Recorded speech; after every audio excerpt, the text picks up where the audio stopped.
নমস্কার, চড়াইবতীর আর একটা ভিডিওতে আপনাদের প্রত্যেককে স্বাগত। কুম্ভমেলা প্রায় শেষের দিকে।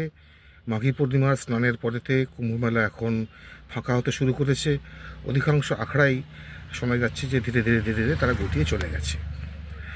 কিন্তু 26 তারিখ শিবরাত্রির দিন হচ্ছে শেষ স্নান, তখনও বহু লোক যাবেন। এর মধ্যে আপনারা যারা যেতে চান কুম্ভমেলায় পশ্চিমবঙ্গ থেকে গাড়ি নিয়ে, তারা একটা রুট ফলো করতে পারেন। আমি এই রুটেতে গিয়েছি, শুধু এখন নয়, এর আগেও আমি এই রুটেতে গিয়েছি। এই রুটটা ফাঁকা থাকে, এই রুটে জ্যাম বলে সেরকম কিছু হয় না।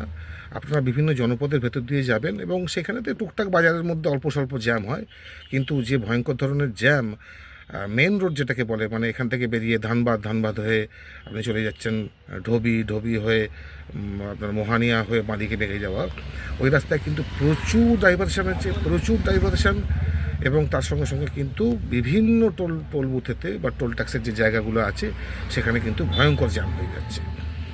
সেটাকে এড়ানোর জন্য যারা এদিক থেকে যাবেন, মানে কলকাতার দিক থেকে যারা যাবেন, তারা একটা রাস্তা নিতে পারেন। এখান থেকে সোজা হচ্ছে বেহারাগোড়ার পর হচ্ছে ঘাটশিলার পর হচ্ছে আপনার জামশেদপুরের আউটস্কার্ট, জামশেদপুরকে বাইপাস করে বেরিয়ে যাবেন। সেখান থেকে একদম রাঁচি, বা যদি ছোটো কথায় বলা যায়, কলকাতা থেকে রাঁচি যাওয়ার রাস্তা। রাঁচিতে ঢুকবেন না, রাঁচি ঢোকার আগেই রাঁচির বাঁদিকে রিং রোড আছে।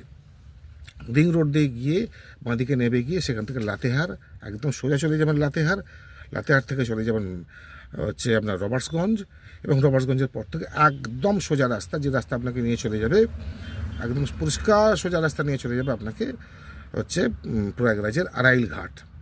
এবং যতদূর আমার মনে পড়ছে, আমি গোটা রাস্তাটাই চালিয়েছি নিজে, যতদূর আমার মনে পড়ছে বোধহয় আপনাদেরকে একটা কিংবা দুটো হচ্ছে শেষের দিকে টার্ন নিতে হবে। তবে হ্যাঁ, একটা কথা, জনপদের ভেতরগুলো যখন ঢুকবেন, মানে টাউনের ভেতরে যখন ঢুকবেন, তার আগে থাকতে একটুখানি ফোনের জিপিএসটাকে অন করে নেবেন, তাহলে কিন্তু সুবিধে হবে। কারণ ভেতরে অনেকগুলো রাস্তা আছে, যে রাস্তাগুলো আমরা মানে নিজেদের পাড়ার মধ্যে দিয়ে যেরকমভাবে অ্যাভেইল করি, দু একটা রাস্তা আছে সেরকম ধরনের রাস্তা, এবং তাতে কিন্তু আপনাদের বেশ কিছু রাস্তা শর্টও হয়ে যাবে। এইটুকুনি আপনাদেরকে বলে রাখছি।